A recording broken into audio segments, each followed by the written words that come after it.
Hi hello welcome to Rojamma vlogs. మా శనగ పంట అయితే మా చేతికి వచ్చేసిందండి. శనక్కాయ కరెక్ట్గా ముదిరిన తర్వాత ఆ మొక్కలు తీసి ఆ ప్రొసీజర్ అంతా చూడటానికని మా ఆడపడుచు నేను శ్రీకాకుళం వెళ్ళటం జరిగింది. ముందుగా అయితే మడిని అంటే అదే పొలాన్ని ఇలా వాటర్తో తడుపుతారండి. తడిపేసిన తర్వాత మొక్కలు కాస్త లాగటానికి వీలుగా ఉంటుంది భూమి తడిసి అని. ఆ తర్వాత మొక్కలు పీకేస్తారు. పీకేసి అన్ని ఒక కుప్పలు కుప్పలుగా పెడతా ఉంటారు. ఒక రోజంతా ఈ ప్రొసీజర్ అయితే అవుతుంది. నెక్స్ట్ డే మార్నింగ్ వచ్చి ప్రతి ఒక్కరూ ఆ మొక్కలో నుంచి శనక్కాయనైతే తీయటం జరుగుతుంది. ముందు రోజైతే ఇలా మొత్తం తీసేసాము. మరుసటి రోజు టిఫిన్ చేసేసి 7:30 కల్లా నేను మా ఆడపడుచు పొలం దగ్గర అయితే హాజరైపోయాము. ఇలా తలకు చున్నీ కట్టుకొని ఎండ తగలకుండా సేఫ్ సైడ్‌గా పక్కన ఒక ఖాళీ బకెట్ పెట్టుకొని మొక్క నుండి శనక్కాయని వేరు చేస్తూ బకెట్‌నైతే నింపే ప్రయత్నంలో ఉన్నాము. 7:30కి వచ్చాము. మా ఊరు బస్సు 9:30కి వెళ్తుందంటే 2 అవర్స్‌లో మేము ఒక ప్లాస్టిక్ బకెట్ నింపుగా శనక్కాయలైతే ఏరేసాము. ఇంతలో పక్కన వేరే వాళ్ళు చద్దన్నాలు తింటా ఉన్నారు. మాకైతే ఇంటి దగ్గర బ్రేక్‌ఫాస్ట్ చేసి వచ్చాం కనుక ఆకలి అనిపించలేదు కానీ దాహం వేసింది. ఇంకేముంది పొలంలోవి కొబ్బరి బొండాలు తెంపించేసాం. ఇక్కడ ఈ కొబ్బరి బొండాల్ని కట్ చేసి ఇలా వాటర్ అయితే తాగేసాము. ఈ కనబడుతున్న ఆయన ప్రెసిడెంట్. మా ఊరికి, పక్క ఊరికి, వైజాగ్‌కి, అమెరికాకి కూడా ప్రెసిడెంటే. ఎందుకంటే ఆయన పేరే ప్రెసిడెంట్. ఒక బండి కీతో చక్కగా పొడిచేసి మాకు కొబ్బరి బొండాలు తాగమనిస్తే మా ఆడపడుచు నేను చెరో 2 బొండాలైతే తాగేసాం. మా బ్రేక్ టైం అయితే అంతటితో అయిపోయింది. మళ్ళీ స్టార్ట్ చేసాం. ఖాళీ బకెట్ పట్టుకొని మొక్క నుండి శనక్కాయలు వేరు చేయటం. ఇంతలో గొర్రెలు కాసుకునే వాళ్ళొచ్చారు. ఇంకేముంది కాస్త మా పనిని పక్కన పెట్టి వాళ్ళతో స్పెండ్ చేసి పిక్స్ కూడా తీసుకున్నాం.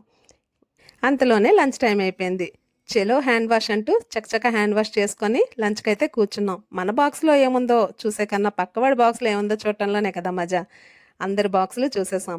ఆ తర్వాత మా తోటికోళ్ళు పంపించిన లంచ్ బాక్స్ ఓపెన్ చేసి మేము కూడా లంచ్ చేయడం స్టార్ట్ చేసాం. కానీ ప్రెసిడెంట్గా చూసారా ఇక్కడ కూడాను డైనింగ్ టేబుల్ ఏర్పాటు చేసుకున్నారు. సో లంచ్ అయితే సరదాగా కబుర్లు చెప్పుకుంటూ గడిచిపోయింది. మళ్ళీ శనక్కాయలు తీయటం స్టార్ట్ చేద్దాం అనే లోపు మా అత్తగారు అయితే మధ్యాహ్నం పడుకోకపోతే నీకు హెడ్ఏక్ వస్తుంది, అప్పుడు చద్దన్నం కన్నా ఊరగాయ ఖర్చు ఎక్కువైపోతుందని సరదాగా అనేటప్పటికి మా ఆడపడుచు నేను ఇంటికి వచ్చేసాం. మళ్ళీ 4:00 కల్లా వచ్చామన్నారు శనగ పంట దగ్గరికి. సో ఇంకెందుకు ఆలస్యం అంటూ ఇంటికి వచ్చి మేము వెళ్ళే టైంకి శనక్కాయలన్నీ ఆ రోజు ఏరినవి ఒక గుట్టలుగా పోస్తా ఉన్నారు. ప్రెసిడెంట్ ఏమో డబ్బాతో కొలుస్తా ఉన్నాడు.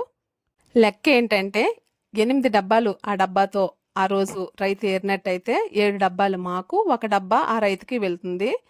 ఆ 7 డబ్బాల కన్నా తక్కువగా కానీ ఏరినట్టయితే ఆ రోజుకి మా అత్తగారు తూముతో కూడా కొలిచేసి ఇస్తున్నారు. నాకు ఆ లెక్క అయితే కరెక్ట్గా అర్థం కాలేదు. ఏది ఏమైనా ప్రెసిడెంట్ మాత్రం మేము ఏరిన శనక్కాయలను అయితే కొలవలేదు. సో ఆ రోజుకైతే అలా గడిచిపోయింది. అవంతా అయ్యేటప్పటికి రాత్రి 7 దాటిపోయింది.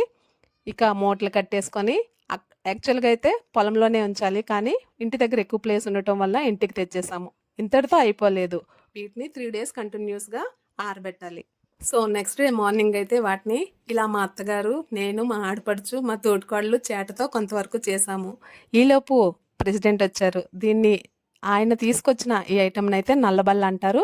దీంతో అయితే శనక్కాయని చాలా వేరంగా ఎండబెట్టడానికి అవకాశం ఉంటుంది. అంటే మూటలు కుప్పలో నుంచి బయటకు వేయటానికి, అలానే సాయంత్రం అయ్యేటప్పటికి మళ్ళీ ఈ శనక్కాయలంతటినీ కుప్పలా చేయటానికి కూడాను చాలా ఈజీగా ఉంటుంది. దీన్ని నల్లబల్ల అంటారు. సో మార్నింగ్ అయితే వాటిని పరిచేసాము. ఈవినింగ్ అయ్యేటప్పటికి వాటన్నిటిని దగ్గర చేరుస్తున్నాం. ఇలా 3 డేస్ తర్వాత వీటిని సేల్ చేసేయటమే. వర్షానికి తడవకుండా ప్రస్తుతానికైతే ఇలా పరదాతో క్లోజ్ చేసేసాము. ఇదండి మా శనగ చేలో మా ఆడపడుచు నేను కలిసి స్పెండ్ చేసిన ఒక రోజు. ఎలా ఉందో కమెంట్ చేయటం అయితే మర్చిపోవద్దు.